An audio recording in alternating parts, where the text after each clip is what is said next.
Hey, Loft tension. Why did the trembling farm hand face the giant rancher's 9-inch challenge? The first thing Eli heard when he stepped onto Harrow Creek Ranch was a voice that stopped him cold. Not a shout, not an alarm, just a low, steady rumble coming from inside the old wooden barn, deep and calm the way a river is calm right before it drops into a waterfall. It rolled out through the open double doors like the first note of a song you've never heard before but somehow already know. And it said, very clearly, without a single trace of hesitation, "Hold it right there, don't you move a single inch." Eli froze. His duffel bag slipped off his shoulder and hit the dry Texas dirt with a soft thud. His heart, already nervous from the long bus ride, from the unfamiliar smell of cattle and hay and open land, from the fact that he had never in his 21 years of life worked on a ranch before, his heart did something embarrassing. It lurched. Hard. Like it had been walking along minding its own business and suddenly missed a step. He stood at the entrance to the barn, blinking, trying to let his eyes adjust from the blinding afternoon sun to the amber dimness inside. For one wild second, he genuinely thought the voice was talking to him. That somehow, before he'd introduced himself, before he'd even knocked on a door or said a single word to anyone, he'd already done something wrong. He was good at that, starting off wrong. But the voice wasn't talking to him. At the far end of the barn, standing in the deep shadow near the back wall, was a figure that took Eli's brain an extra half-second to process. The man was enormous. Not fat, not even close. Just big in the way that old oak trees are big, the kind of big that looks like it grew naturally from the ground up rather than being built or trained into shape. He had to be 6'4" at the very least. Broad shoulders filled a flannel shirt the color of a dried autumn leaf, deep rust brown, worn soft with years of use. His forearms were exposed from the rolled-up sleeves, and even in the low light Eli could see the muscle in them, the way the tendons shifted when the man moved his hand. And in that hand, stretched out horizontally, steady as a shelf, the big man was holding a long wooden measuring stick. 9 inches of old timber, marked with faded black lines. He was crouching slightly, eye level with the back leg of a young calf that stood trembling in the hay, its big brown eyes wide and terrified, its whole body shaking like a leaf in wind. The calf was the one being told not to move. The big man's voice came again, softer this time, almost gentle, almost a murmur. "Easy now, I'm not going to hurt you, just need to see how you're standing on that leg.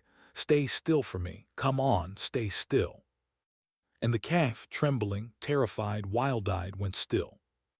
Eli stood in the doorway and watched this happen and felt something shift in his chest, something small and quiet, like a window being opened in a room that had been closed up for a very long time. The big man finished his measurement, wrote something in a small notebook he pulled from his back pocket, then turned and saw Eli standing there. Their eyes met. And for one long, strange, completely unexplainable moment, neither of them said anything. The man's eyes were dark, not black, but a deep, warm brown, like the color of good soil after rain. They were serious eyes, not cold, not unfriendly, but serious in the way that said this was a man who paid attention to things, who looked at you and actually saw you, rather than just registering your presence and moving on. Eli had met maybe 3 people in his entire life whose eyes worked that way. He had a jawline that could have been cut from the same wood as the barn walls, a straight nose, a mouth that was set in a firm, neutral line, not a smile, not a frown, just neutral, waiting, evaluating. He was, Eli thought with a mild sense of panic, the most physically overwhelming human being he had ever stood in the same room with. "You Eli Marsh," the big man said. Eli blinked. Yes, that's me." "You're late." Eli looked at his watch. I think I'm actually 4 minutes early. Ranch day starts at 5 in the morning. You were supposed to arrive yesterday evening to get settled. It's now 2 in the afternoon." The big man straightened up to his full height, and from across the barn it was both impressive and slightly alarming. "That makes you about 16 hours late." Eli opened his mouth, closed it. "The bus." "I know about the bus," Miss Loretta called ahead. The big man crossed the barn toward him with long, unhurried strides. He moved quietly for someone his size, no stomping, no heavy footfall, just smooth, controlled movement. He stopped about 3 feet away from Eli and looked down at him, not meanly, but the way a mountain looks down at a foothill, simply by existing at a higher elevation. He held out his hand. "Cole Harrow, this is my ranch." Eli shook the hand. It was a hand that made his own disappear completely. Warm, dry, a grip that didn't crush but made absolutely clear that it could. "Eli Marsh," Eli said, because it seemed like the thing to say even though Cole already knew his name. "I know," Cole let go. He studied Eli for another moment, taking in the city sneakers, the clean jeans that had never seen a day of ranch work, the slight build that made the word farm hand feel like an overstatement. Whatever he was thinking, he didn't say it. He just nodded once, turned, and walked back toward the calf. "I'll show you around. Then you'll find your room in the bunkhouse. Then tomorrow morning, 5 a.m., you work." "Okay," Eli said. "And take off those shoes before you step further in. There's boots by the door. Find a pair that fits." Eli looked down at the row of worn work boots lined up against the barn wall. He looked at his own sneakers. He nodded. "Right. Okay. Yeah." Cole didn't look back.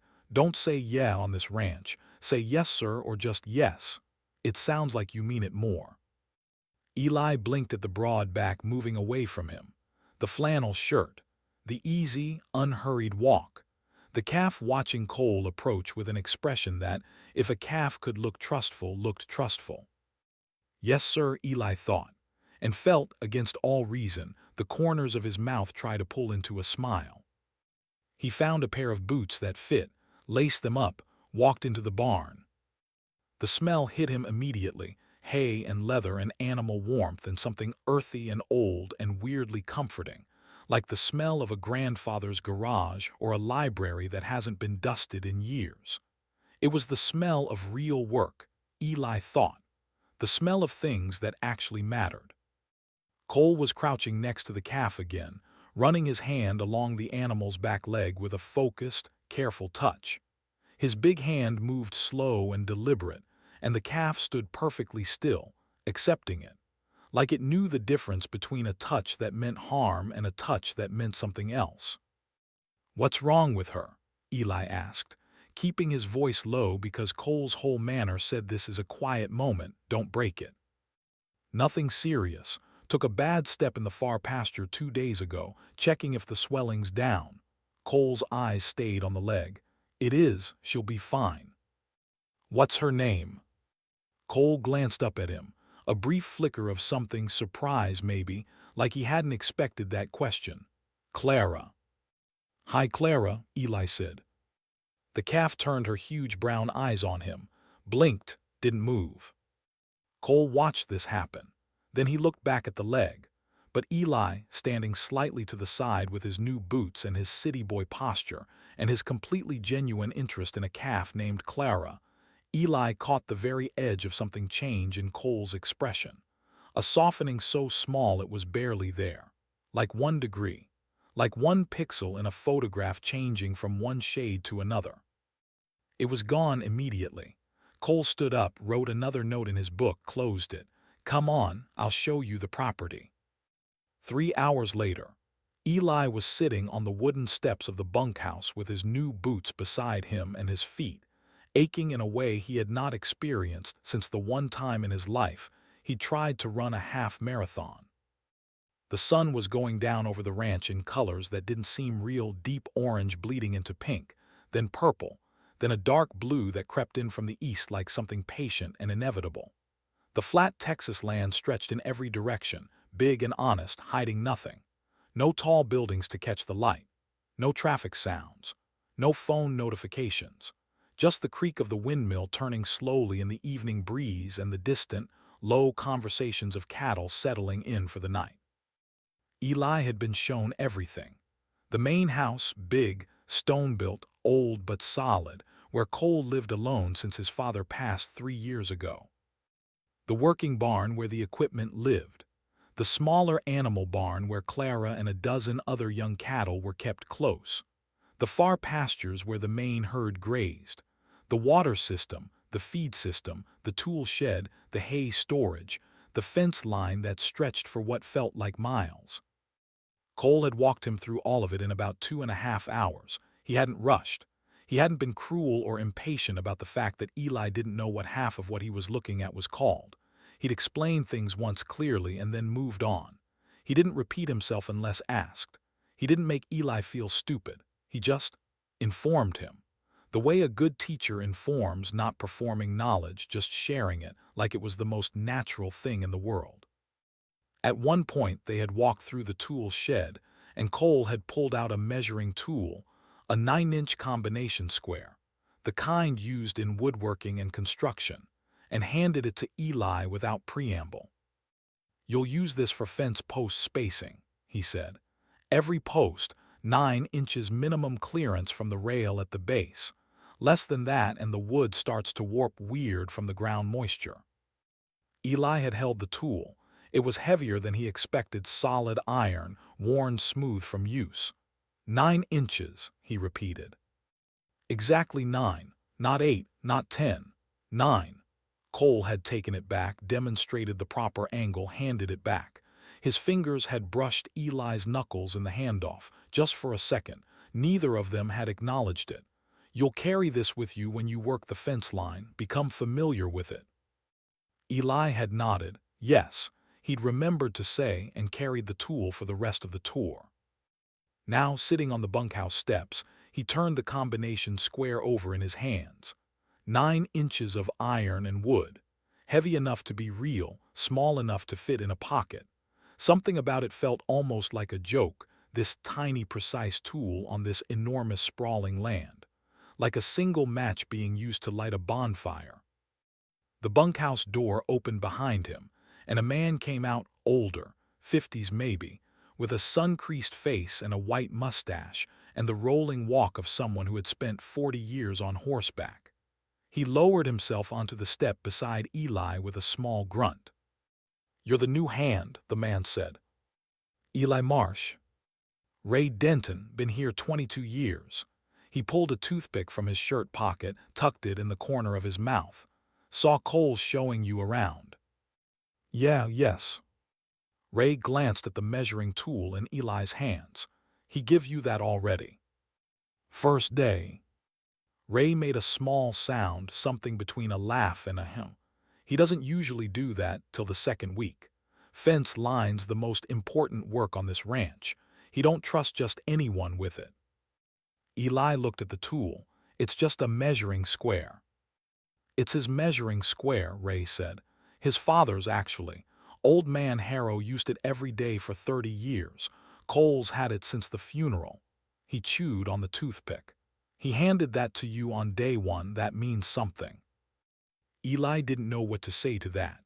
The sun was almost gone now, just a thin line of orange on the horizon. A nighthawk cut across the purple sky. "He's a hard man to know," Ray said. "Not unkindly, just as a fact, the way you'd say the winter's cold or the summer's long. But once he decides he trusts you, there's nobody on this earth more." He paused, searched for the word. "More steady, you understand, like a load-bearing wall he just holds." Eli looked out at the darkening land. "He doesn't talk much." "No," Ray stood, knees cracking. "But he listens like nobody else I've ever met. You'll notice that. When you talk to him, really talk to him, there's a feeling like everything you say is actually being received. Not just heard, received." He tucked the toothpick away. "Get some sleep, kid. 5 a.m. comes fast." He went inside. Eli sat on the steps for another 10 minutes, holding the 9-inch measuring square, watching the last light leave the sky. The stars came out slow at first and then all at once, the way they do in places with no light pollution. Not a handful, not a skyful, but everything, the whole dense, impossible sweep of the Milky Way laid out overhead like something a person only ever sees once or twice in their life and never quite believes afterward. He thought about Ray's words, "Once he decides he trusts you." He thought about Cole's hand on the calf, the gentle, careful certainty of it. He thought about dark brown eyes that saw you and actually saw you. Don't, he told himself the way he'd told himself 100 times before in 100 different situations. Don't do this. Don't start this. You're here to work. You're here to save money and get back on your feet and figure out your actual life. You're not here for. He stopped the thought, put the measuring tool in his pocket, went inside, found his bunk in the three-man room, Ray in one corner, a quiet teenager named Danny in another, Eli in the third. Lay down on a mattress that was harder than anything he'd slept on in years. He stared at the ceiling for 2 hours before sleep came. The first week was brutal. Not because Cole was cruel, not because the other hands were unwelcoming, just because the work itself was a different universe from anything Eli's body had ever been asked to do before. He had grown up in Austin, apartments and coffee shops and part-time work in bookstores, and a year of college he'd had to drop out of when his mother got sick. His muscles were the muscles of a person who walked places and carried groceries and occasionally moved furniture.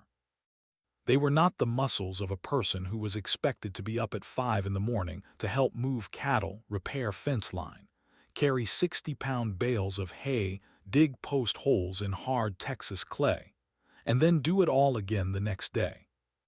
By Wednesday morning, he could barely lift his arms above his shoulders. By Thursday evening, his hands had developed blisters in places he hadn't known hands could blister. He went to bed every night with a bone-deep exhaustion that made sleep come fast and dreamless, which was a mercy because it meant he couldn't lie awake thinking about things he wasn't supposed to be thinking about. Cole worked harder than anyone. That was the first thing Eli noticed. The owner of the ranch, the man who didn't have to get his hands dirty, was always already at it when Eli arrived at the barn in the dark, breath clouding in the cold morning air. Cole worked without drama, without complaint, without any apparent awareness of how much effort he was expending. He just did the work. Steadily, efficiently, completely. He taught by doing. He never explained at length. He'd show Eli something once, how to set a fence post properly, how to wrap a wound on a calf, how to adjust the tension on a water line, and then he'd step back and let Eli try. If Eli made a mistake, Cole would correct it with minimal words. Try again, or watch the angle. Or occasionally, a small shift, stepping in close, adjusting Eli's grip on a tool with those big steady hands, standing just slightly too close because the work required proximity, and then stepping away again as if nothing had happened. Those moments were, Eli was discovering, genuinely difficult to navigate mentally. Not because Cole did anything improper. He didn't. He was the furthest thing from improper. Everything he did was practical, purposeful, professional. It was just that the man occupied space in a way that Eli found overwhelming to be near, like standing next to a working fireplace in a cold room. You knew the fire wasn't for you. You knew it wasn't yours, but the warmth reached you anyway without asking your permission, and your body responded to it before your brain had a chance to intervene. By the end of the first week, Eli had learned the fence line. He could walk a quarter-mile of it and spot a problem before Cole pointed it out. He carried the 9-inch measuring square in his back pocket everywhere, and when Cole saw it there one evening, just a glance, just a second, he nodded. One single nod, and turned back to what he was doing. Ray saw it happen, caught Eli's eye over Cole's shoulder, raised one eyebrow. Eli looked away. It rained on the 9th day. Not a gentle rain, a full Texas downpour, the kind that comes in sideways, that turns dirt roads to rivers in 20 minutes, that makes the cattle bunch together nervously and sets the dogs howling. It started around noon, and by mid-afternoon it showed no sign of stopping. Eli was in the far east barn when it hit, restacking hay bales that had been improperly stored, a job that had been waiting since before he arrived, according to Ray. He was 2/3 of the way done when the sky opened up and the rain hammered the barn roof like 1,000 tiny hammers.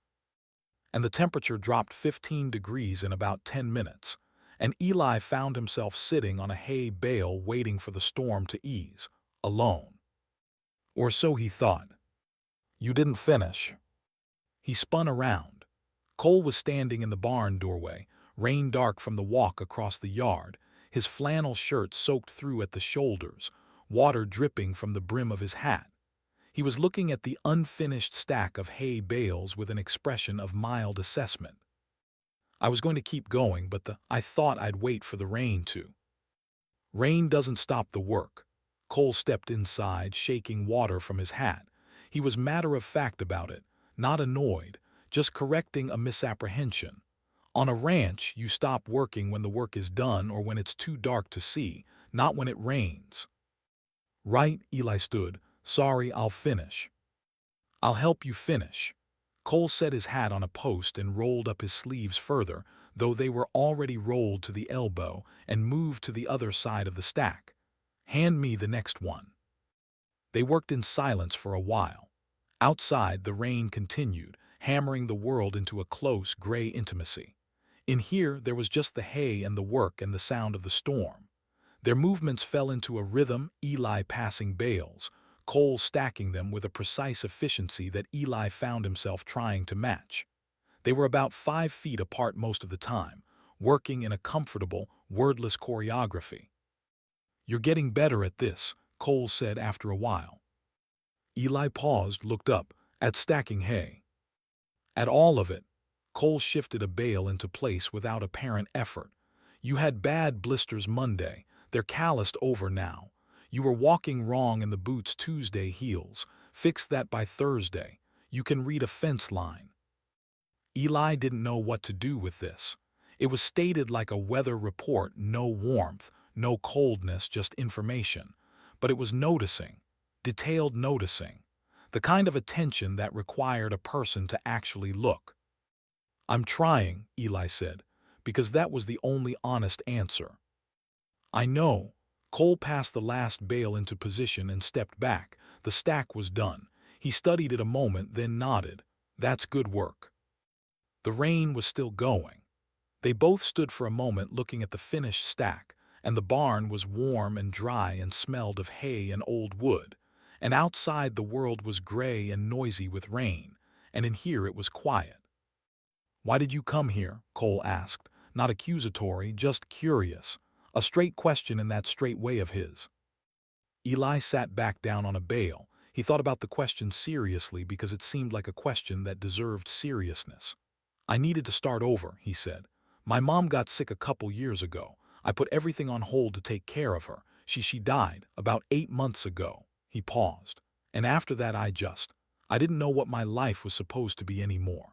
Everything I'd put on hold felt too far away to get back to, and I needed to be somewhere that wasn't the city.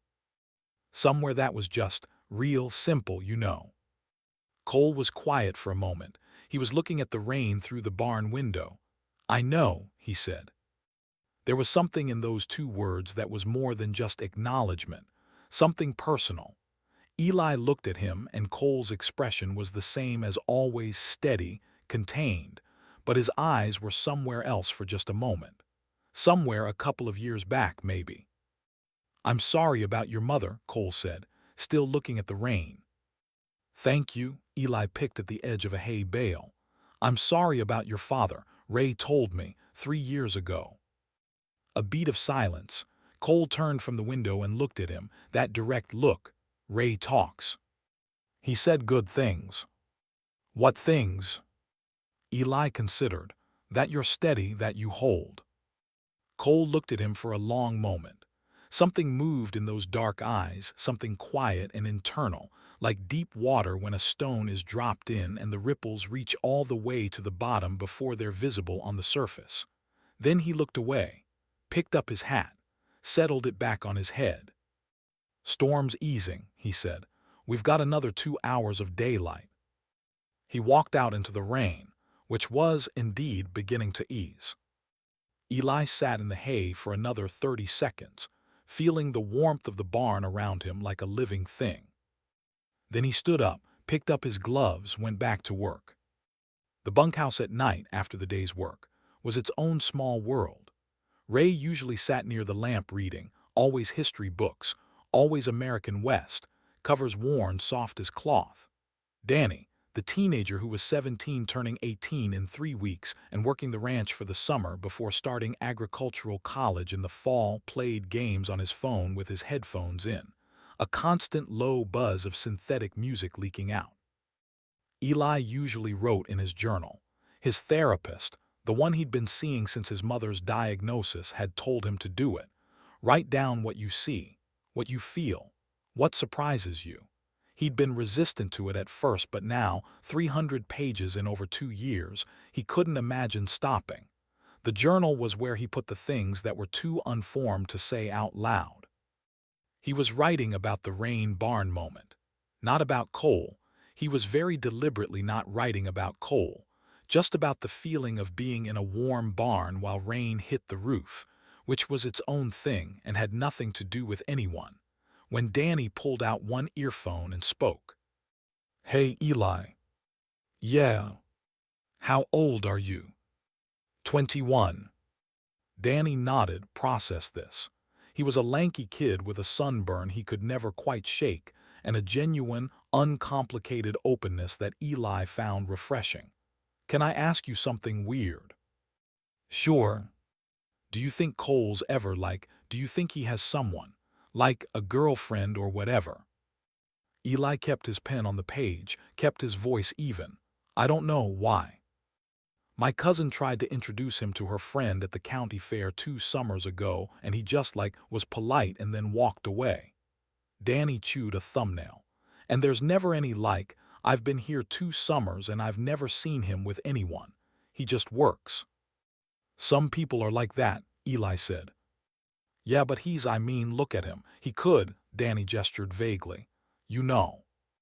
Eli knew. Maybe he's private about it. "Maybe." Danny put his earphone back in, then pulled it out again. "You." "Me what?" "Do you have someone?" "No." "Why not? You're not bad looking." Eli laughed despite himself. "Thanks, Danny." "I'm serious, objectively." "I appreciate the assessment." Eli capped his pen. "It's complicated." "How is it complicated? You either like someone or you don't." Oh, to be 17, Eli thought. "It's more complicated than that when you're figuring out." He stopped, looked at Danny, made a decision. "I'm gay, Danny, which adds some layers to the whole thing." Danny blinked, then nodded the way he'd nodded when Cole explained the water line, receiving information, updating his picture of the world. "Cool," he said. "Does that make it harder, on a ranch and stuff?" "In some places, yeah, not all places." Danny thought about this. "Cole doesn't seem like he'd care," he said finally. "He just seems like he cares about the work." Eli looked at the ceiling. "Yeah," he said, "he does." "That's a compliment, by the way I mean it." "I know." Eli opened his journal again. "Go to sleep, Danny." Danny laughed and put both earphones back in. Ray turned a page in his history book. Outside, the stars were out after the rain, the air washed clean, the whole vast Texas sky blazing with light. Eli looked at the journal page, picked up his pen. "I told Danny," he wrote, "it felt easy. I've never had it feel that easy." He paused, thought about what else to write, decided against it, capped the pen, put the journal away. Lay on his back and listened to the night. 2.5 weeks in, Cole gave Eli a section of the fence line to manage alone. It was the northeast quarter, about 1.5 miles of post-and-rail fence that ran along the property's edge where the land started to slope gently toward the creek bed. It needed to be inspected, repaired where damaged, posts reset where they'd shifted in the wet ground after the rain, rails measured and checked with, yes, the 9-inch combination square. Cole walked it with him once, pointed out the problem areas, noted which posts were pulling and which rails needed replacing. Then he handed Eli the supply list, the tools, and the truck keys. "This section's yours," he said. "I'll check your work at the end of each day." Eli took the keys. "Yes, sir." Something crossed Cole's face when he said that. Not a smile, not quite. More like the suggestion of one. A shift at the corners of his mouth that came and went so quickly Eli might have imagined it. The fence work turned out to be the job Eli loved most on the ranch. Something about it suited him, the solitary focus of it, the way each problem had a clear and measurable solution, the satisfaction of looking back along a repaired section and knowing it was right, knowing exactly why it was right, knowing that the measure in his pocket had confirmed it. He worked steadily through the cool mornings while the mist still lay on the low ground near the creek, the light coming up slow and gold through the flat-topped mesquite trees, the smell of the damp earth around him. He listened to the birds. He thought about things clearly for the first time in 2 years. He thought about his mother, about the last year, the hospital visits and the medication schedules, and the long, terrible patience of watching someone you love diminish. About the grief that had come after, which was not sharp and dramatic the way grief was in movies but slow and gray and permanent feeling, like weather that had moved in and changed the climate of his internal world. He thought about Austin, about the coffee shop job he'd quit, the apartment he'd given up, the friendships that had thinned out during the caregiving years and then gone quiet after the death, about the profound disorientation of being 21 years old with a mother in the ground and no clear sense of what the next 5 years of his life were supposed to look like. And then, in a way that crept up on him sideways without announcing itself, he found himself thinking about Cole. Not in a dramatic way, not in a way he allowed to develop into anything specific. Just thinking about him the way you think about weather. Cole was a presence. A steady, quiet, enormous presence that had become part of the landscape of this place in a way that felt, after only 2.5 weeks, almost natural. The sound of his boots on the barn floor in the early morning. The way he held his coffee cup with both hands, wrapped around it like a container he was warming. The set of his shoulders when he was solving a problem, forward and focused, all that size leaning in toward the task. The way he talked to the animals, low and calm and certain, like they understood him, like he assumed they were listening, like the conversation was real. Eli was resetting a corner post when Cole appeared on the ridge above him, just materialized out of the morning light on horseback, which Eli had not seen him do yet. A big bay horse, a dark red-brown that matched Cole's flannel, and on it Cole Harrow looking like he had been placed by the landscape itself, like a painting that could only have been made in this particular place with these particular colors. He rode down the gentle slope toward the fence line without hurrying. The horse moved with the same quiet efficiency as its rider. Eli straightened up from the post hole, squinting into the morning light, and watched them come. Cole pulled up 6 feet away, looked at the work Eli had done on the last 3 posts, rode slowly along the section, leaned slightly from the saddle to study the rail clearances. His expression was neutral and focused. Then he came back. "Measurements are right," he said. "Post angles are good. This one here," he nodded at a post Eli hadn't gotten to yet, "is going to need a full reset, not just a pack. Soil's too loose. I was going to do that one today." Cole studied him from horseback. "You were up early." "Couldn't sleep." "How long have you been out here?" Eli checked. "Since about 4:30. Cole was quiet. The horse shifted its weight and Cole adjusted automatically, not even looking down. "You don't have to do that," he said. "I know." Eli looked at the post. "I wanted to." Another pause. The morning was very quiet, just birds and the creek sound and the horse breathing. "When I came out here after my father died," Cole said, and his voice was slower, more careful than usual, like he was choosing each word. "I used to be out here at 3 in the morning sometimes, just walking the fence line with a lantern." Eli looked up. Cole was looking at the horizon, not at him. "Couldn't sleep either," Cole said. "Couldn't stop thinking. The ranch feels different at night. Smaller, more," he paused, "manageable." "Yeah," Eli said softly. "That's exactly it." Cole looked at him then. For a moment they were just looking at each other, and the morning light was coming up gold and quiet, and the horse stood still, and the fence line stretched in both directions waiting for its attention. And there was a feeling between them that Eli could not have named but could have drawn a picture of a line pulling taut between 2 points, trembling slightly with tension, not yet breaking. Then Cole nodded. "I'll bring you a thermos of coffee next time you're out early." He turned the horse and rode back up the ridge. Eli stood by the fence post for a long moment, hands loose at his sides, heart doing something complicated and unhelpful in his chest. "Don't," he thought. He picked up his tools and went back to work. It was a Wednesday, the third Wednesday, which made it just over 3 weeks in, when the first truly dangerous thing happened. Dangerous meaning the kind of thing that can't be taken back, can't be refiled as something ordinary, can't be smiled away or explained with work-related pragmatism. The kind of thing that sits in your memory with its own particular weight and shape and says this changed something, whether you want to admit it or not. Eli was in the main barn late afternoon, cleaning and oiling the fence tools, his tools as he'd started thinking of them, the ones he used on his section every day.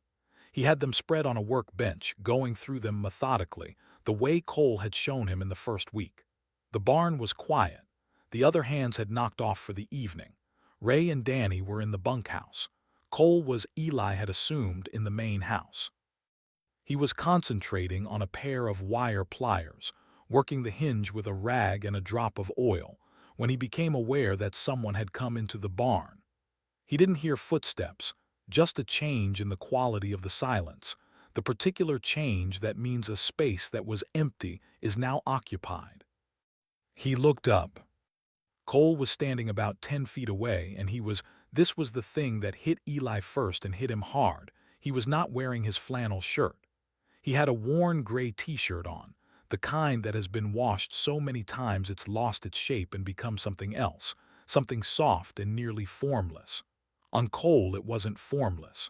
On Cole it outlined it. Eli looked back at the pliers. "Sorry," Cole said. "Didn't mean to startle you." "You didn't." Eli kept his voice ordinary with an effort. "I was just finishing these up." Cole came closer and looked at the tools spread on the bench. He picked up the combination square, Eli's constant companion, his father's tool, turned it in his hands the way a person handles something familiar. "You oil the joint on this one." "Last Thursday, per your schedule." Cole nodded, set it down. He was very close now. The workbench was narrow and Cole had come to stand beside Eli to look at the tools, and the difference in their sizes was something Eli was profoundly aware of.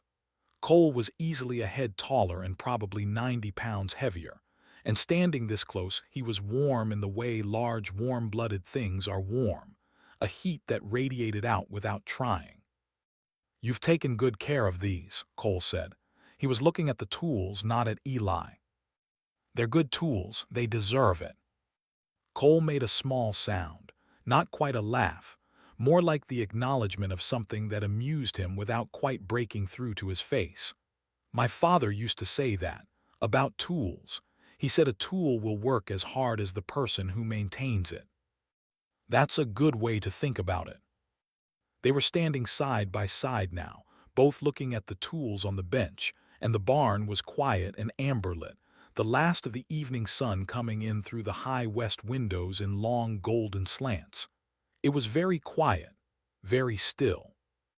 Cole reached past Eli to pick up a wrench, his arm passing close, not touching but close, the warmth of it a thing Eli could feel, and something happened. The wrench, slick from the fresh oil Eli had applied, slipped in Cole's fingers. In the half-second of catching it before it hit the floor, Cole's hand closed around Eli's, which was resting on the bench, closed around it completely, the way a hand closes around something to prevent it from falling.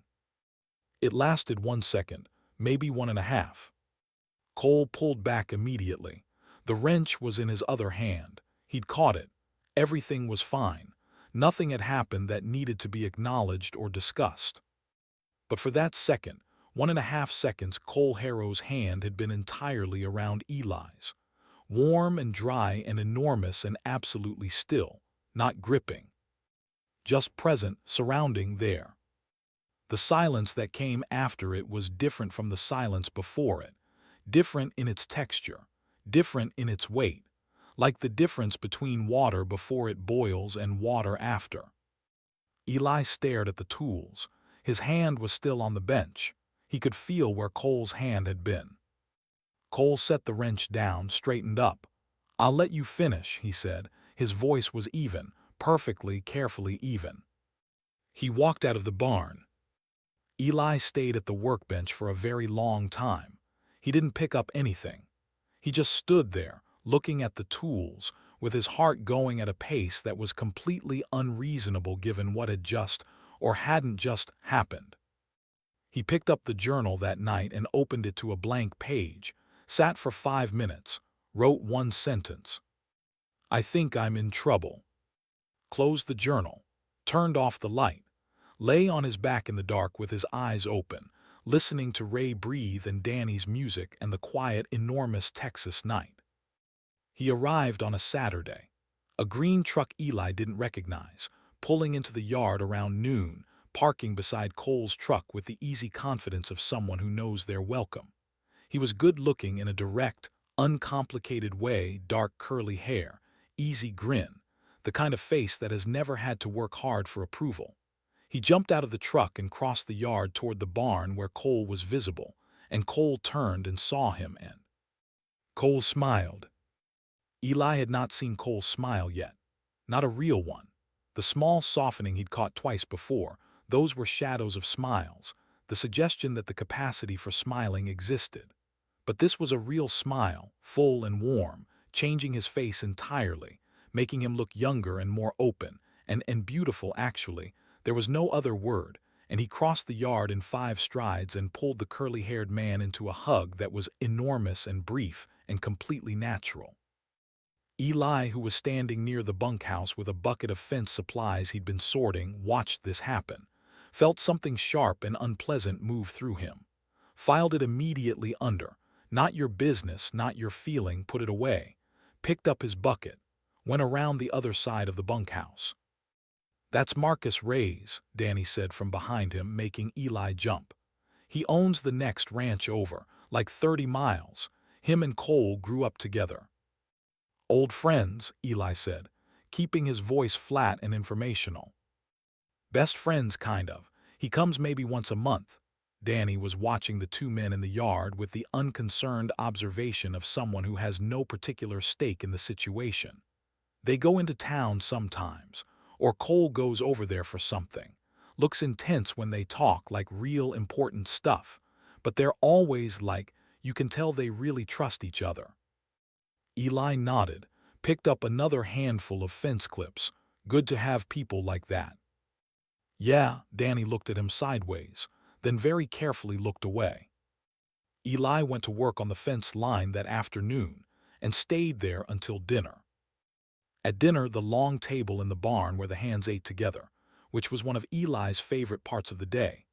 Marcus sat beside Cole and they talked in that easy way of people who know each other's full history, referencing things without explaining them, laughing at shorthand that no one else had context for. Marcus was warm and social in a way Cole was not. Talked to Danny about college, asked Ray about his daughter's new baby, turned to Eli with that easy grin and said, "You're the new hand. Cole told me about you." Eli looked up. "He did. Said you had good instincts for the fence work." Marcus said this naturally, no subtext, just information. "That's a big compliment from Cole. He doesn't say things like that." Eli looked at Cole. Cole was looking at his plate, cutting a piece of chicken with focused precision, not acknowledging any of this. "Thank you," Eli said, to Cole, not Marcus. Cole glanced up briefly, nodded once, looked back at his plate. Marcus watched this exchange with an expression Eli couldn't quite read, interested maybe, thoughtful, then turned to Ray and asked about the baby again. Eli finished his dinner, left early, went and sat by the far fence and watched the last light die and felt things he had specifically and deliberately decided not to feel, and felt them anyway, because feelings don't particularly respect decisions. He almost avoided it entirely, Would have, probably, if the truck hadn't happened. It was early Sunday morning before the main day started, and Eli was heading back from the creek after filling a water drum for the east barn. The supply truck was going to be late. Cole had gotten a call about it, told Eli and Ray, set everyone to morning tasks. And walking back along the track between the bunkhouse and the barn, Eli came around the corner of the equipment shed and nearly walked into Marcus, who was sitting on the hood of the green truck with 2 cups of coffee, apparently waiting for someone. "Oh," Eli stopped. "Sorry, I didn't." "No, stay." Marcus offered him one of the cups. "I was waiting for Cole, but he got a phone call from the supply company. Here." He held out the cup with no drama. "Already made it, take it." Eli, who had been awake since 4 and had not yet had coffee, took the cup. "Thank you." They stood in the early morning light, not saying anything for a moment. The ranch was quiet, the hands not yet started, Cole's voice audible from inside the barn, low, on the phone, handling the supply situation with characteristic efficiency. "He talks about the work you're doing on the east fence," Marcus said, not trying to start a conversation exactly, more like continuing one that had been happening in his head. "More than I've heard him talk about any new hand in years." Eli held the coffee cup with both hands, warming them. "He checks my work every day, makes sure I'm doing it right." "Cole checks everyone's work. He doesn't mention it the next day." Marcus glanced at him sideways. "Just so you know." Eli didn't look at him, noted. A pause. In the barn, Cole's voice wound up the phone call. In the east pasture, a few cattle were moving, early birds. "How are you finding it here?" Marcus asked. And there was genuine interest in it, not nosiness, just the warmth of someone who cares about the place and the people in it. "I love it," Eli said honestly. "More than I expected to. I came here thinking it was a temporary thing, save money, figure out my next step. But he paused. "I feel like myself here in a way I haven't in a while." Marcus nodded, sipped his coffee. "What does your next step look like?" "Honestly, I don't know anymore." Eli watched the cattle. "I'm not sure I want to leave." Marcus was quiet for a moment. Then carefully, kindly, "He's a good man, Eli." Eli went very still. I'm not assuming anything," Marcus said. "I don't mean it that way. I know him very well since we were 10 years old, and I haven't seen him." Marcus stopped, chose his words. "He's been alone a long time. After his dad, after there were other things too, things I won't tell you because they're his to tell. But he's been carrying a lot for a long time, and he carries it very quietly and very alone. And lately when I talk to him, there's something different, not big. Cole doesn't do big, but different." Eli was staring very hard at the cattle in the pasture. "I'm not telling you to do anything," Marcus said. I've been his friend for 20 years and I want good things for him, that's all." He pushed off the hood of the truck. "And the coffee was decent, so that's my gift to you." He walked toward the barn just as Cole came out of it, and they met in the middle of the yard. And Eli heard Cole say something about the supply truck and Marcus respond, and their voices settled into the easy back and forth of old friendship. Eli drank his coffee. It was, as promised, decent. Danny's 18th birthday fell on a Tuesday. Ray produced a cake from somewhere, yellow cake with white frosting, slightly lopsided, clearly homemade, and they ate it after dinner in the barn. Even Cole came. He didn't usually linger at the after-dinner table. He had paperwork most evenings, or maintenance checks, or the 101 tasks that ran a ranch. But he came for the birthday, sat at the end of the table with his coffee and said, "Happy birthday, Danny," in that quiet, serious way of his, which made Danny beam like he'd been given a trophy. After cake, Danny announced he wanted to take the evening off and walk into town, the small one, 5 miles, accessible by the county road. Ray declined, citing his knees. Cole said Danny could take the truck, which left Eli, who was invited and genuinely liked Danny, and who also kind of wanted to walk 5 miles in the quiet evening air, because that was exactly the kind of solitary thing he needed. "I'll walk with you partway," Eli said, "then walk back." So they walked. The evening was cool and clear after a warm day, the sky going from gold to indigo ahead of them, the county road straight and flat and empty, the ranch shrinking behind them. Danny talked about agricultural college, his plans, his worries, whether the boys at college would be different from the boys back home, who seemed to consider farming something to escape rather than something to choose. He talked about his family, who were proud but also confused by his choices. He talked with the easy unself-consciousness of someone who has decided that Eli is safe, and Eli listened and asked questions and felt, for the first time in a long time, like an older brother, like someone who had something to offer. 2 miles out, where a side road met the county road, Eli stopped. "I'll turn back here." Danny stopped too, fidgeting with his jacket. "Hey, Eli." "Yeah." "I was gonna ask Cole to come tonight. A beat. He said no, obviously, but while I was asking him, he asked where you were, like, while I was in the middle of asking him." Eli looked at the darkening road. "Just thought you should know," Danny said, then grinned. "Happy birthday to me," and walked off toward town. Eli stood on the empty road for a while. The stars were coming out. A nighthawk cut across the last light. The ranch was a cluster of lights in the dark behind him, and one of those lights was Cole Harrow sitting in his father's house, doing his paperwork, carrying things quietly and alone. Eli turned and walked back. The second storm came in the fourth week, on a Friday evening. This one was bigger than the first, a proper line storm, the kind that has thunder and lightning and turns the air electric for hours before it arrives. Cole checked the weather that afternoon, moved all the young cattle into the protected barn, reinforced the hay storage roof, sent Ray and Danny to secure the south gate before the wind hit. Eli was tasked with the east barn, checking the roof latches, securing the double doors, making sure the drainage channel around the base was clear so the rain wouldn't pool against the foundation. Standard storm prep. He'd done it once before in a smaller rain. He was on the roof, on a ladder actually, checking the latch on the east-facing vent when the lightning started. Not close, just distant flickers in the heavy gray sky to the west. The air smelled like a battery. The wind was picking up, warm and purposeful, and the clouds were moving fast. "Get down from there." Eli looked down. Cole was standing at the base of the ladder, looking up with an expression that was not alarmed but was attentive, alert.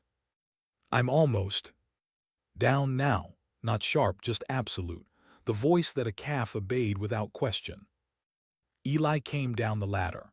Cole took a step back, giving him room, but not much. He was right there when Eli's feet hit the ground, right there in the narrow space between the ladder and the barn wall, and they were suddenly very close. The width of a person close. The breath distance close. Lightning came up faster than the report said, Cole said. His voice was even. His eyes were on Eli's face, checking something. "The vent latch can wait until it passes." Right, Eli was aware quite acutely that they were approximately 18 inches apart. "Sorry, I didn't realize." "You didn't know, now you do." Cole looked up at the sky. The clouds were dark green at the bottom, the particular dark green of serious Texas weather, moving fast. "It's going to be a bad one. Come inside." They went into the main barn, not the east barn, which was small and prone to a little flooding at the entrance, but the big working barn that was the heart of the ranch.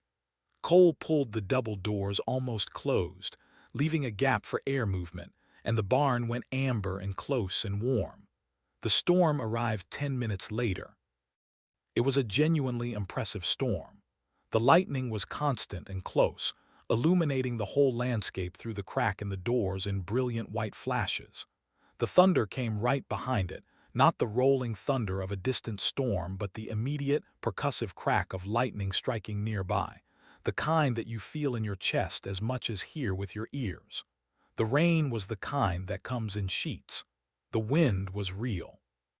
They couldn't work in this, they both knew it.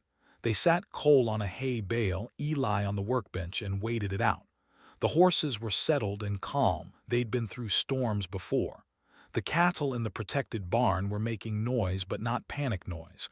Everything was secured. There was nothing to do. It was the first time Eli had been alone with Cole in the barn, with nothing to do.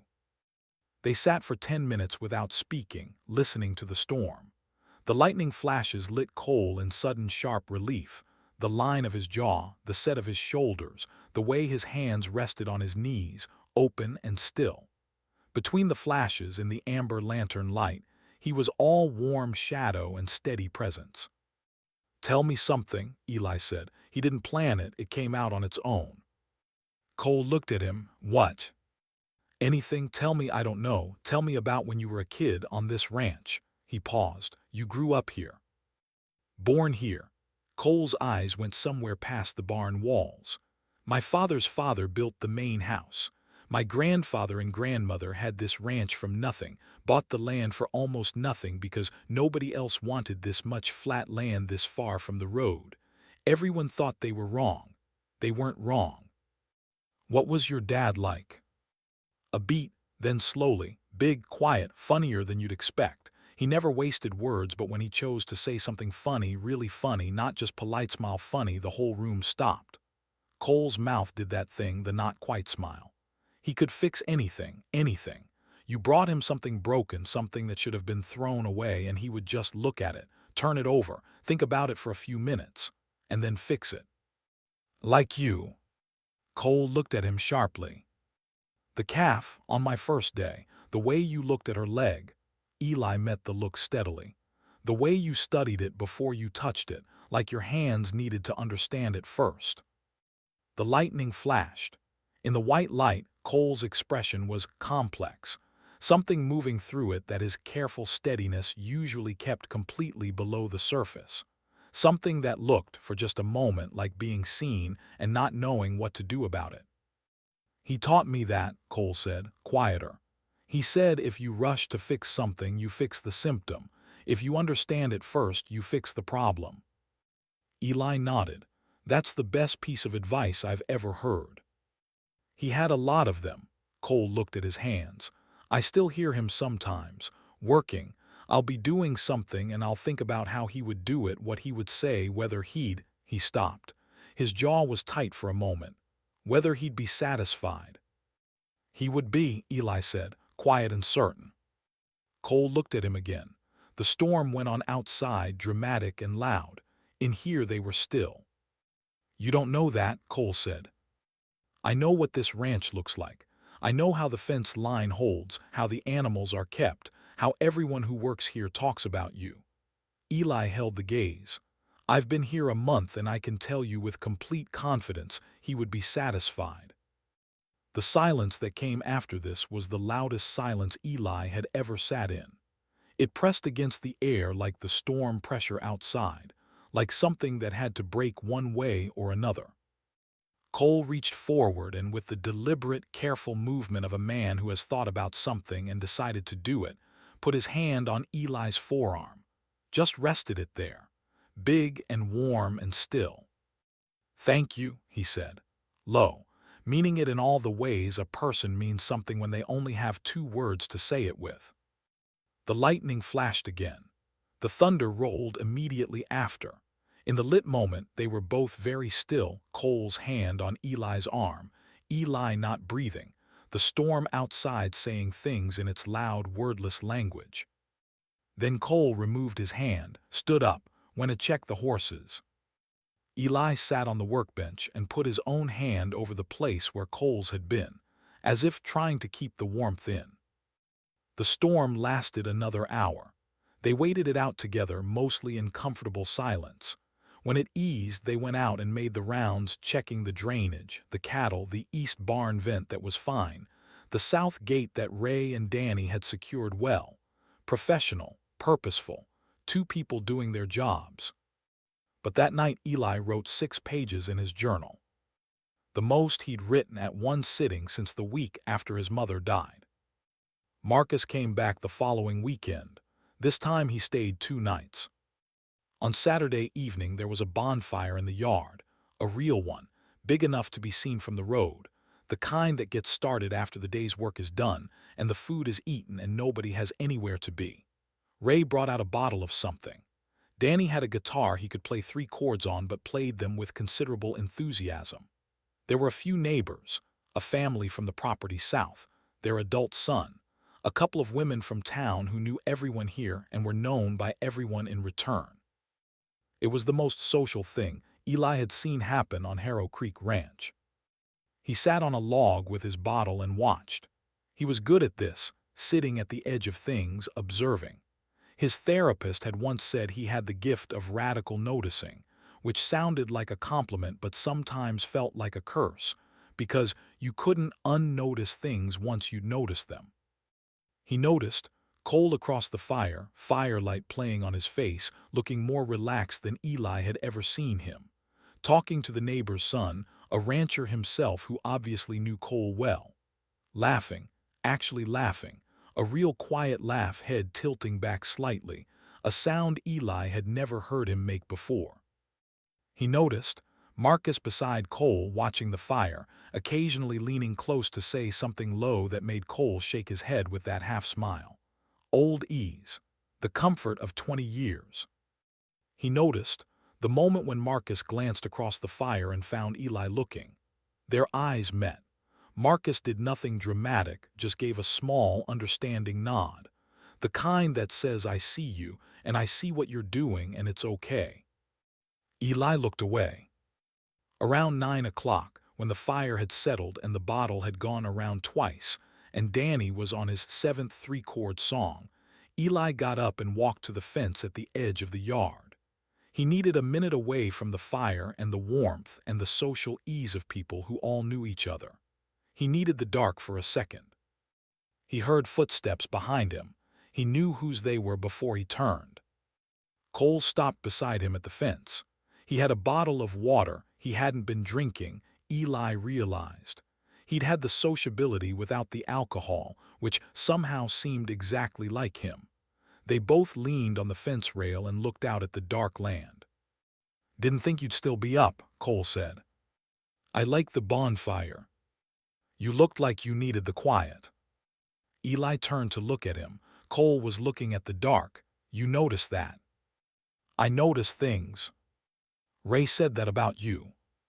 Ray notices I notice things. A pause. Does it bother you? No, Eli leaned on the fence. The opposite, actually. Quiet, the bonfire behind them, the dark land ahead. Someone laughed across the yard, Marcus, probably. How long has Marcus been your best friend? Eli asked. Since we were 10. He moved to the Ray's ranch next over. His father and my father were already friends. We had no choice but to know each other, and eventually it turned into something else. Cole drank his water. He's a good person. I know, I can tell. Eli paused. Are you two ever, have you ever? He stopped himself. Never mind, I'm sorry, that's not. No, Cole said. Eli looked at him. We never were, Cole said. Are you asking because you're curious or because it matters to you? The question landed with the precision of something thrown by an expert. No preamble, no softening.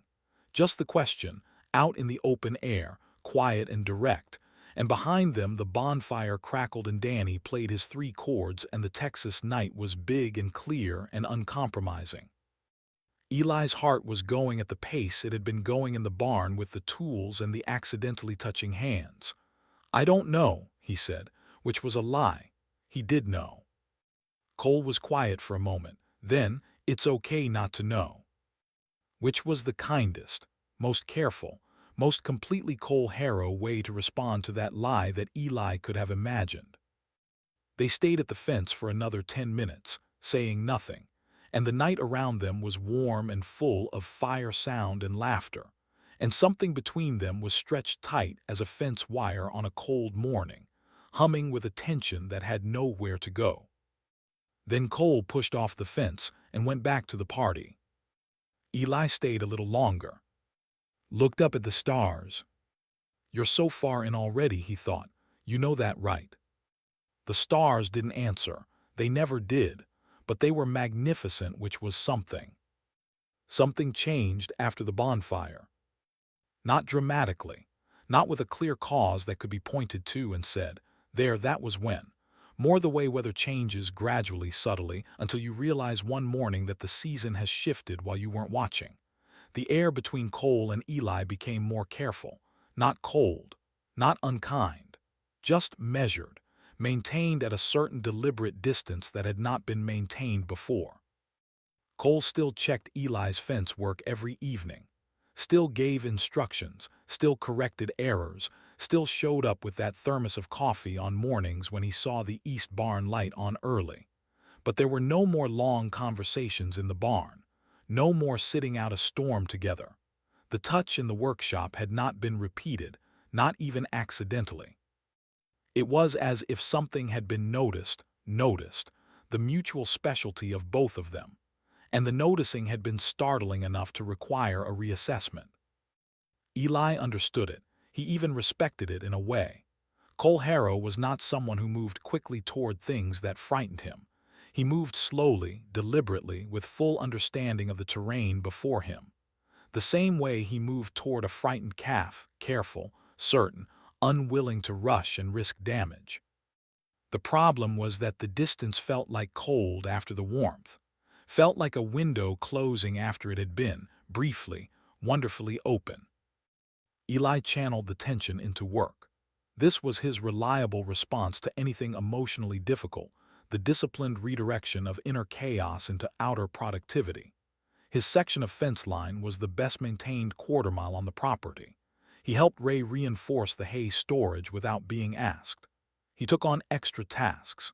He made himself useful in the specific, tangible way that is the only language available to people who can't say what they actually want to say. Ray noticed. He didn't say anything for 3 days, and then on Thursday evening, sitting on the bunkhouse steps with his toothpick and his long view, he said, "You're working too hard." Eli looked at him. Is there such a thing on a ranch? When it's avoidance, yeah. Ray looked at the main house, which was lit in its lower windows, where Cole did his evening paperwork. The two of you got careful with each other. We're fine, Eli said. I said careful, not unfine. Ray looked at him. Cole does this. When something matters to him, he gets careful. He got careful with his father's illness, worked himself half to death, kept everything inside. He got careful with the last hand he stopped. He gets careful as a way of being honest about the fact that something is happening that he doesn't know how to handle yet. Eli absorbed this. Is that supposed to be helpful? It's supposed to be accurate. Ray stood up, knees cracking. You young people and your feelings. Used to be you just worked together for 40 years and that was the relationship and everybody understood it without saying anything. He went inside. Eli sat on the steps in the warm evening and watched the lights in the main house. In the 5th week, Cole mentioned in passing at dinner to the whole table that he was going into town on Saturday for a ranch association meeting. A bunch of neighboring ranchers, a few town officials, discussion about water rights and county road maintenance. Regular thing, twice a year. Marcus would be there. Eli noted this and said nothing. What he didn't note at dinner, and what he found out later from Danny with the guileless information sharing of someone who does not understand why this is relevant, was that a woman named Sandra Polly was going to be there. Sandra Polly, who was, according to Danny, the woman who everybody knows has been after Cole for 2 years, since her divorce. Sandra Polly, who had, according to Danny, made it very obvious at the last meeting and Cole was polite about it. Eli finished his dinner. He went to the east fence line and measured 3 posts that had already been measured perfectly twice that week. He came back at dark. Cole was in the barn as usual. They passed each other in the yard, the measured distance maintained, Cole nodding a good evening and Eli nodding back, and it was fine, it was professional, it was fine. He wrote in his journal that night, "This is what jealousy feels like when it's about someone you have absolutely no claim on and no right to feel jealous about. It feels exactly like regular jealousy, except worse, because there's no one to be angry at and nothing to do about it except be a reasonable adult and feel it anyway. He put the journal away, lay in the dark, thought about 9 inches of iron measuring tool in his pocket and what Ray had said about trust, and what Marcus had said about Cole being alone for a long time, and what Cole had said at the fence. Does it matter to you? And what Eli had said in response, which was the most cowardly honest thing he had ever said. He was on the fence line when Cole's truck went past on the county road, heading to town. He was on the fence line when it came back 3 hours later. He didn't look up. He measured a post, measured it again, put the combination square in his pocket and moved to the next one. He heard the truck stop, heard the door, heard footsteps on the dry ground. Cole came to the fence line. He didn't say anything for a moment, just stood on the other side of the fence, the outside looking at Eli's work with his professional assessing gaze. Eli kept working. The evening light was gold and slanted. "You're 3 posts ahead of schedule," Cole said. "There was time," Eli said. Cole was quiet, then meeting ran long.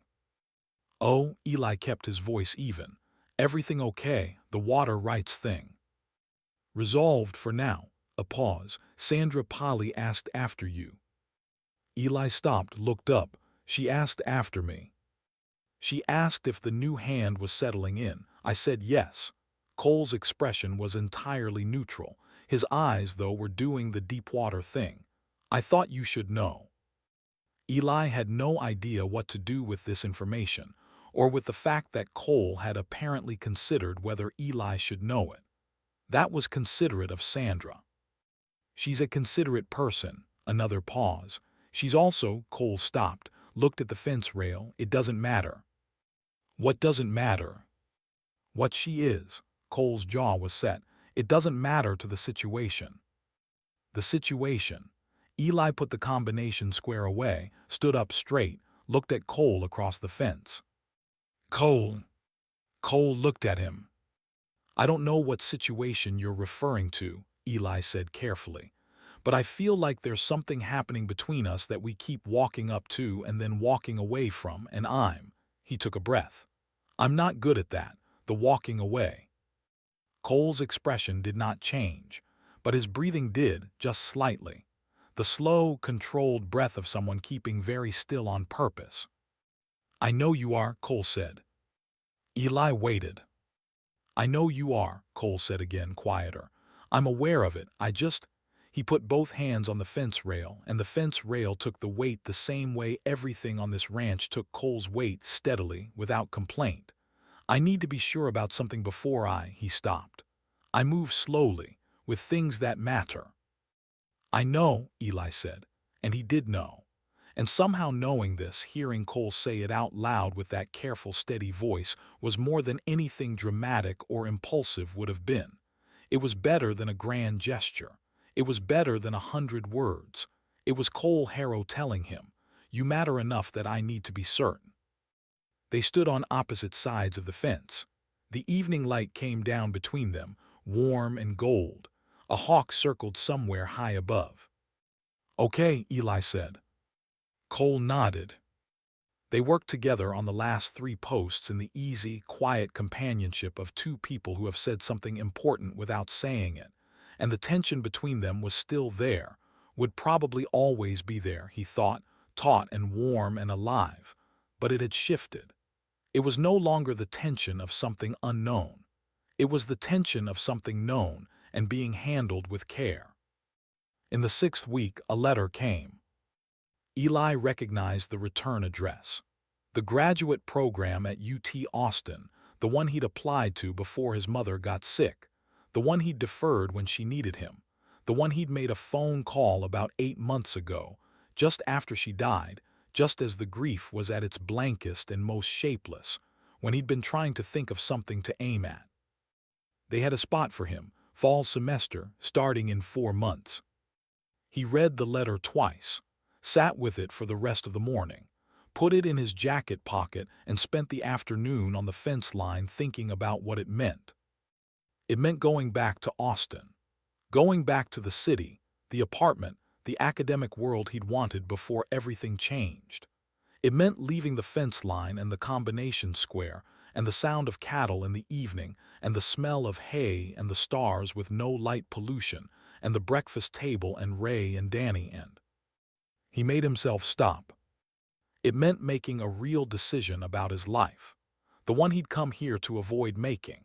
And maybe, in coming here, he'd accidentally put himself in a position where the decision was harder than it would have been if he just stayed in Austin and been sad and quiet and alone.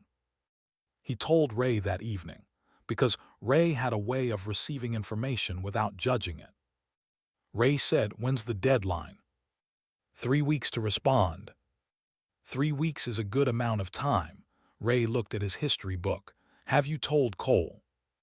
Not yet. Ray nodded, turned a page. He'll want to know. He waited 2 days, which felt like a long time and wasn't long enough. On the evening of the second day, Cole came back from the far pasture later than usual, dusty and tired in a way he rarely allowed to show. Eli was at the workbench, the tools spread out for their nightly maintenance. Cole came in, took off his hat, hung it up, got himself water from the barn tap, drank it standing by the horses. Eli watched him and thought, I know this man. I know the way he moves when he's tired. I know the particular set of his shoulders. I know that he's going to check the third horse last because that one has a tendency to get anxious at end of day and Cole always ends there, gives him the most time, knows to approach that one from the left. He knew these things after 6 weeks. He wondered what you knew after 6 years or 60. Cole. Cole looked over. His face was tired but present, always present. I got a letter, Eli said. From a graduate program I applied to, they have a spot for me fall semester. He kept his voice level. In Austin. Cole said nothing. He looked at Eli for a long moment, then back at the horse. His hand was still on the horse's neck. How long have you known? 2 days. Okay. Cole's thumb moved absently against the horse's coat. What program? Urban planning. I want to work on housing access for people who, he paused. It was what I was going to do before my mother got sick. It's what I've always wanted to do. That's important work. I know. You'd be good at it. Cole's voice was even, giving information. You understand how things need to work practically. You don't skip over the details. Eli didn't say anything. His throat felt tight. When's the deadline? Cole said. 3 weeks. 3 weeks, Cole nodded, moved to check the third horse from the left as Eli had known he would. The horse settled immediately under his hand. Have you decided? No, Eli looked at the workbench. I wanted to tell you first, before I decided. A long pause. The barn was amber-lit and quiet around them, the horses breathing, the whole warm world of the ranch wrapping around them like something known and good. Outside, the stars were coming out. Why? Cole said quietly. Eli looked at him. Cole was looking back from across the barn over the back of the horse, with those deep-water eyes that saw you and received you and never pretended otherwise. Because it matters what you think, Eli said, because I'm not going to pretend it doesn't. Cole's hands went still on the horse. He looked at Eli for a moment that felt very long and very quiet, the kind of moment that has been building for weeks and finally, here in the barn light, is happening. Come here, Cole said, quiet, simple, not a command, an invitation.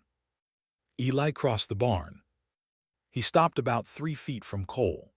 Then Cole took 2 steps forward and the distance was gone, and Cole was looking down at him with an expression that was not the contained professional neutrality Eli had become so familiar with, but something else, something open and careful and completely honest.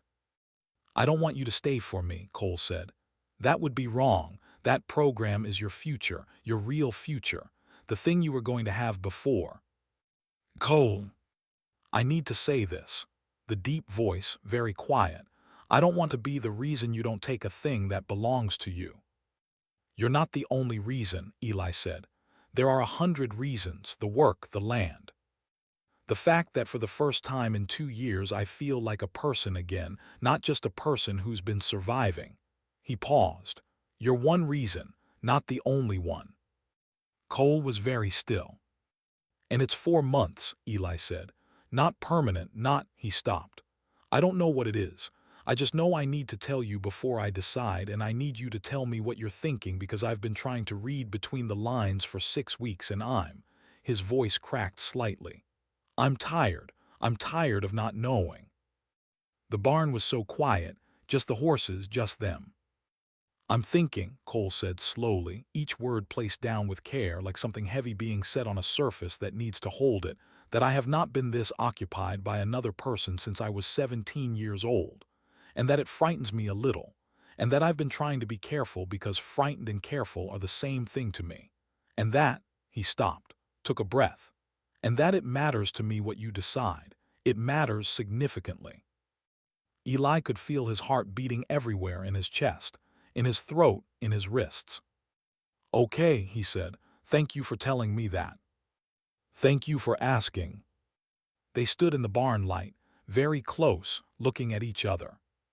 Cole reached out and with the same deliberate, careful movement he'd used in the rainstorm, the movement of a man who has decided, put his hand against Eli's jaw. Not holding, not gripping, just there. The warmth of it was extraordinary, that hand that had fixed fences and soothed frightened animals and built things and managed a ranch through grief, warm and still and present against Eli's face. "4 months is not permanent," Cole said, quietly. "No," Eli said. His voice was barely there. "And Austin is 3 hours." "Yes."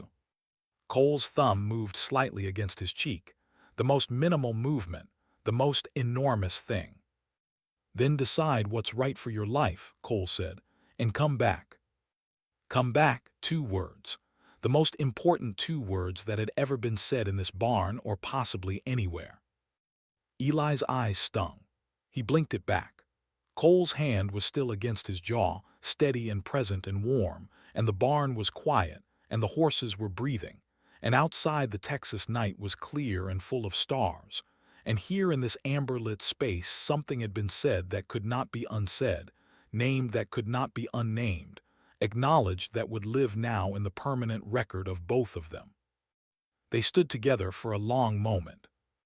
Then Cole lowered his hand, stepped back not far. He looked at Eli with an expression that was open and honest, and for this man, extraordinarily vulnerable, the particular vulnerability of someone who has not let themselves be seen in a very long time, and has decided, carefully and deliberately and after considerable thought, to allow it. "I'm going to check the drainage before it gets fully dark," Cole said. "I'll come with you." They went out together into the warm Texas evening.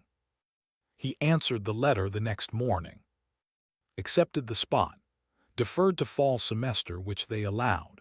He would have the summer to finish his time at Harrow Creek, and in September he would go back to Austin and begin the program he'd always wanted. He told Cole that evening. Cole listened, nodded once, said good. And the way he said it, quiet and absolutely sincere, with nothing held back and nothing added, was the kind of support that doesn't take anything for itself. It was just entirely for Eli. Good.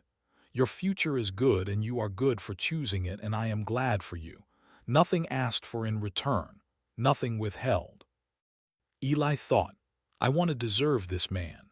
Which was a thought he'd never had about anyone before in quite that way. Not the possessive wanting of I want to have him, but the deeper, more honest wanting of I want to be worth what he's offering. In the remaining weeks, and he had 8 of them left, which felt both very long and catastrophically short, something changed again, shifted back. The careful distance that had existed after the bonfire was gone. In its place was something different, a closeness that was acknowledged, that had been named and given shape, and that existed comfortably inside the work and the day without needing to be performed or dramatized.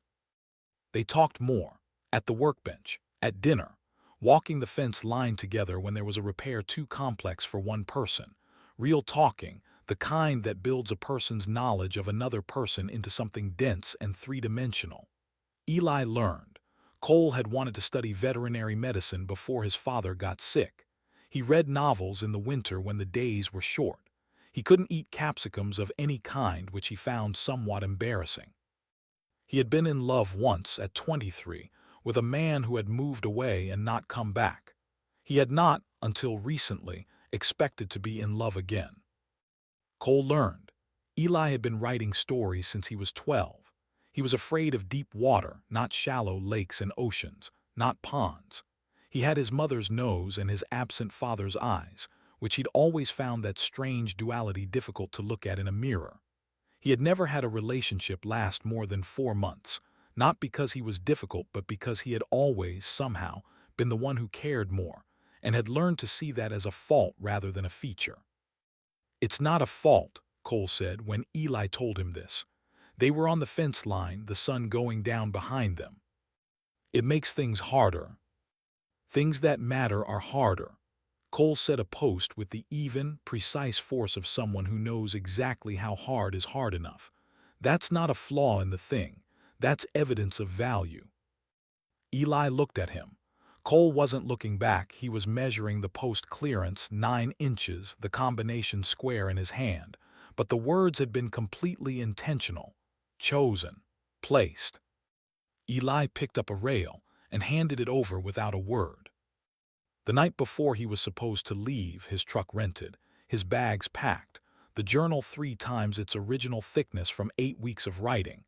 They had one of those evenings that happen sometimes in late summer that feel like the land itself is trying to be remembered. The air was warm but not hot. The sky went through every color it knew. The stars came out early and brilliant. After dinner, after Ray and Danny went inside, after Marcus, who had come for the last weekend, who had hugged Eli genuinely and told him he'd better come back, after Marcus went to the guest room, Cole and Eli walked the east fence line together. Not to work it, not to check it, just to walk it. Eli's section, his quarter mile. It was, he thought, as good a piece of fence line as he had ever seen, which was not saying much since he'd seen approximately one piece of fence line in his life, but still. The posts were straight. The rails held. The clearances were exactly 9 inches at every point. He knew them all, had measured them 100 times. It was work he had done with his hands and his back and his daily attention, and it was good work. And walking it in the last light of his last summer evening, he felt a pride in it that was clean and uncomplicated. "This is good fence," Cole said beside him. "I know. You'll be able to say that, wherever you go, that you made a good fence." Eli smiled. Urban planning school is going to be confused by that self-assessment. Cole made the low sound that was his laugh. They walked on. At the corner post, the very last post at the northeast corner, where the line turned and continued without them, they stopped. The creek was audible below, the last evening light on the water. Everything was very still. "I want you to take something," Cole said. He reached into his back pocket. Eli knew what it was before he saw it. He knew by the weight of the moment, by the way Cole held it as he turned and offered it, careful and deliberate, like something important being transferred. The 9-inch combination square. His father's tool. Eli looked at it, didn't take it immediately. "Cole, that's—" "I know what it is." Cole's voice was steady. "I have others, and my father," he paused. "My father would have liked you. He would have seen what I see." His eyes were on Eli's face. "Take it." Eli took it. The weight of it was familiar in his hand now, a thing he had carried every working day for 8 weeks. Iron and wood, smooth from years of use. 9 inches of precision, transferred from father to son to him. To Eli Marsh from Austin, who came to figure out his life and found, instead, that he already had one, or the beginning of one, and that it included this ranch and these people, and this enormous, quiet, steady man standing in the last light of summer with the creek sound below them and the stars coming out above. Eli held the tool in both hands. "I'll bring it back," he said. "I know you will." They were standing very close. Not touching, not yet, but close, and the evening was warm, and the fence line was straight and true behind them, and Cole was looking at him with those deep-water eyes, open and present and honest, and everything they'd been saying in the spaces between words for 2 months was here now, in this last moment, visible and real. Eli stepped forward. Cole met him, not stepped back, not stepped away, but met him, the way he met everything on this ranch, steadily, completely, without flinching. They stood together in the evening light. The rest, the way the last warmth felt between two people who have finally, after all that patience, stopped pretending, fades to the stars. The stars over Harrow Creek Ranch on that August evening were extraordinary. The whole sweep of the Milky Way, the same sky Eli had looked up at on his first night here, still and permanent and blazing with impossible light. The kind of sky that reminds you of your own smallness and in doing so, paradoxically makes the things that feel small, the fence line, the 9 inches, the barn light, the warm hand, the voice that says come back, make them feel infinite. The creek went on in the dark below. The cattle settled in their warmth. The ranch breathed. He left at 7 in the morning. Cole was already at work, already on the property somewhere, already doing the thing that made this place run. He came out of the barn when he heard the rental truck start and walked across the yard, and they stood together for a moment in the early light. "Safe drive," Cole said. "I'll call," Eli said, "when I get there." "I know you will." They looked at each other. Eli had the combination square in his jacket pocket. He could feel it. "Thank you," he said, "for everything, for the fence line and the coffee," and his voice caught slightly, "for trusting me with things." Cole put his hand on the back of Eli's neck briefly, warm and certain, and then let go. "Go do good work," he said. "Come back when you're ready." Eli got in the truck.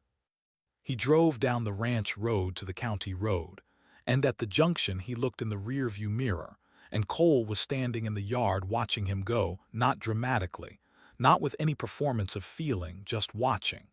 Steady and present, the way he always was. Eli turned onto the county road. Austin was 3 hours. The first month was hard. Not because Austin was bad, the program was good, the professors were good, the work was exactly the kind of work that used his brain in the ways he'd wanted his brain to be used. But it was a different kind of hard, the hard of missing a place you have made. The hard of knowing there is somewhere that fits you while standing in a place that you are fitting yourself into. He kept the combination square on his desk in his apartment. He looked at it every morning. He called Cole every Sunday. They had a 20-minute call that was mostly quiet news, how the ranch was going, how the program was going, occasionally something funny that had happened to one of them. The calls felt like the fence line work, straightforward, purposeful, the satisfaction of a thing done well. After 2 months, the calls got longer. After 3, Cole started calling on Thursdays too, because he'd seen something in the south pasture that made him think of something Eli had said about urban drainage design, and he wanted to tell him about it. These conversations were something Eli thought about for days after, the way Cole's voice sounded on the phone, lower and more open than in person somehow, as if the distance made the formality unnecessary. As if, without the ranch around him to be professional for, he was simply himself. He emailed Marcus once, "Is it weird that I miss him this much after 8 weeks?" Marcus replied, "Yes, and also no. You can tell him that you know he's not fragile." He wrote it in his journal instead, kept it there. The Thursday before Thanksgiving, Cole called at 7 p.m., which was unusual. Usually he called Sunday morning, before the day started. Eli picked up, "Everything okay?" "Yes, a beat. I wanted to ask you something." Eli put his book down, sat up. Cole asking a question felt like an event. "Okay." "The ranch has a lot of people for Thanksgiving, family, friends. Marcus comes. Ray's daughter brings the baby." A pause. "I wanted to ask if you," he stopped. The pause was very cold, thoughtful, not faltering. If you wanted to come, if you didn't have plans. Eli looked at the combination square on his desk. I don't have plans, he said. Then come if you want to. I want to. Okay, another pause. The east fence needs looking at. One of the posts shifted in the early frost. Eli smiled at the wall. Is that why you called? Partially. Cole. Yes. I'd have come anyway. You didn't need to invent work. The long quiet, then so quiet it was almost not there. I know. I'll be there Wednesday night. I'll have the coffee on. He was there Wednesday night. He came down the county road in the early dark, and the ranch was lit up warm against the cold November night, and something in his chest did the thing that chests do when a place recognizes you as belonging to it. Not the dramatic feeling of homecoming that he'd expected, more the quiet, certain feeling of arriving somewhere that has been waiting. The lights in the main house, the yellow rectangle of the barn door open, the silhouette in the yard. Cole was waiting in the yard, not in the dramatic way, not standing at the gate wringing his hands. Just there in the yard in the dark, the way he was always just there in the yard in the dark, doing the last check of the evening, being present. He turned when the truck pulled in. Eli got out of the truck. The cold hit him immediately, Texas cold, not the cold of other places, drier and sharper. He put his hands in his pockets and crossed the yard, and Cole was there, and they were standing in the yard in the cold dark end. Cole pulled him into a hug. Not formal, not brief, a real one, both arms full and warm, the way the hug he'd given Marcus at the bonfire had been, except this one didn't end quickly. This one held. And Eli pressed his face into the warm flannel of Cole's shoulder and held on in return, and they stood in the cold November yard and let it be exactly what it was. Two people who had missed each other, holding on, saying so in the only language that needed no translation. When they stepped back, Cole kept his hands on Eli's shoulders for a moment, looking at him, that full, present look. You look good, Cole said. The work suits you. The ranch suits me better, Eli said. And Cole, in the dark, in the cold, with the barn light behind him and the stars above, smiled. A real smile.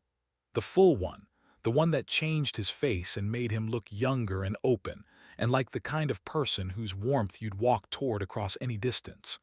The one Eli had been carrying in his memory for 3 months. Come inside, Cole said. Ray made chili. The next 2 days were the best he'd had since the summer, maybe the best he'd had in years. Ray's daughter came with the baby, a girl named Sylvie, 8 months old, with enormous dark eyes and a particular strong opinion about who was allowed to hold her. She approved of Cole immediately, and then, after a period of solemn evaluation, approved of Eli. He sat with her in the barn while Cole helped Ray's daughter carry things in, and she grabbed his finger with that incredible baby certainty and held it.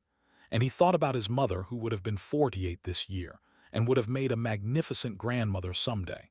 And the grief that came was not the gray, flat grief of 2 years ago, but something quieter and more bearable, the grief of distance rather than proximity, the kind you can sit with.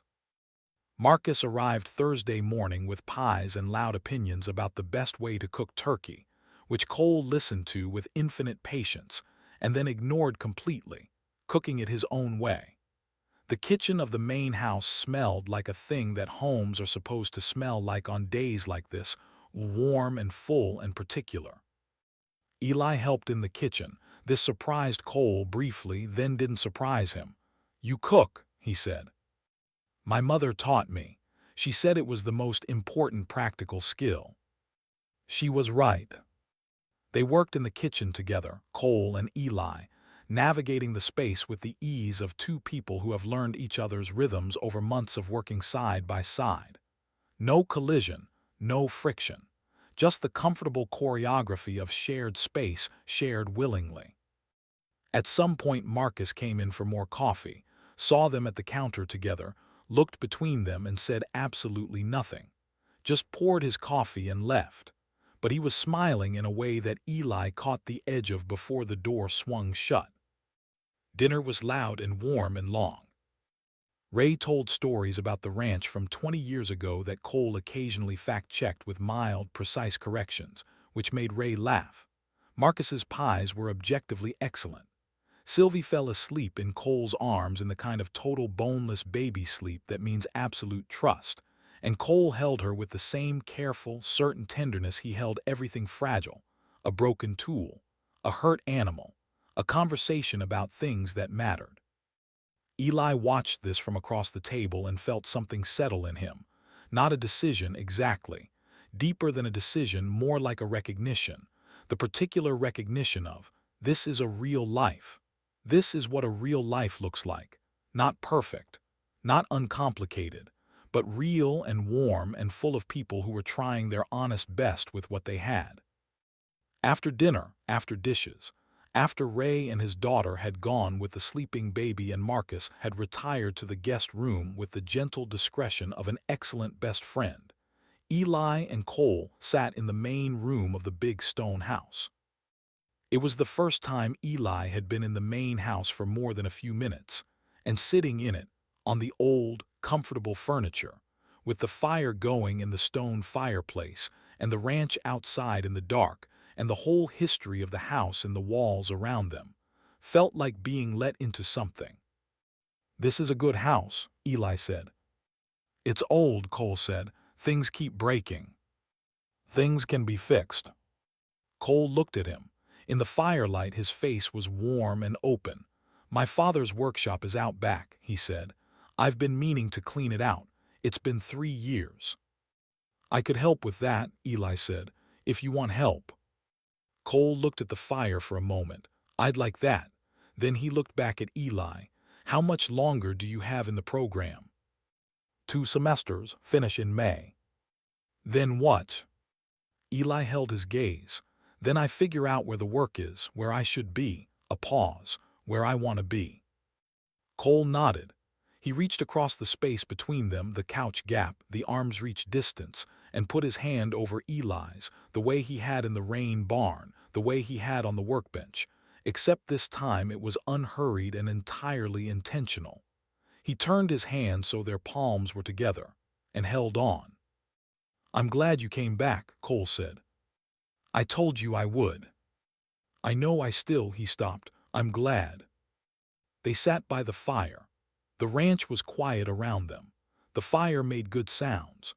Outside, the November night was cold and clear and vast, and the stars were out over the flat Texas land, and the fence line stood straight and true in the dark, and the cattle were settled and warm, and the barn doors were shut, and everything was as right as it needed to be. "Cole," Eli said quietly. "Yes. I want to tell you something." "Tell me." "I'm going to finish the program. I'm going to do the work I came to Austin to do." He held the warm hand. "And then I'm going to come back here, not for a visit, to stay." He paused. "If that's—" "Yes," Cole said. No pause, no qualification. Just the single certain word spoken the way a fence post is set, straight down all the way in, nothing provisional about it. Eli let out a breath he hadn't realized. He'd been holding for approximately 8 weeks. "Okay," he said. "Okay," Cole said. The fire went on. The night went on. They stayed by the warmth of it, and nothing was said that needed to be said more, because everything had been said that needed saying, and the rest was just the good quiet of 2 people who have found their way to the same place after a long time and different routes, and are now content to simply be in it. He left Sunday. Cole drove him to the county road, not all the way to Austin, just to the junction where the ranch road met the county road, where the world split off in its different directions. He got out of Cole's truck and into the rental. Cole got out too. They stood in the cold Sunday morning at the junction, the sky the particular pale blue of early winter, everything still and quiet. Cole reached into his jacket. "Brought you something for the drive." A thermos of coffee, the same one from the fence line mornings. He pressed it into Eli's hand. "You'll get it back in May," Eli said. Along with my measuring square. Along with your measuring square. Eli held the thermos, along with everything else. Cole looked at him, that steady, full, honest look. Drive safe, Eli. I will. He got in the car.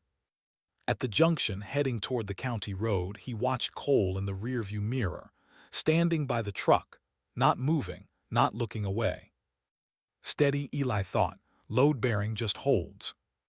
He turned onto the county road. Austin was 3 hours. Spring was 5 months. The rest, the real rest, the life that was taking its shape slowly and well, was coming. He held the thermos on the seat beside him like a companion, and the measuring square was in his bag, and the road went straight into the pale winter morning, and somewhere behind him a ranch was working steadily, as ranches do. He drove.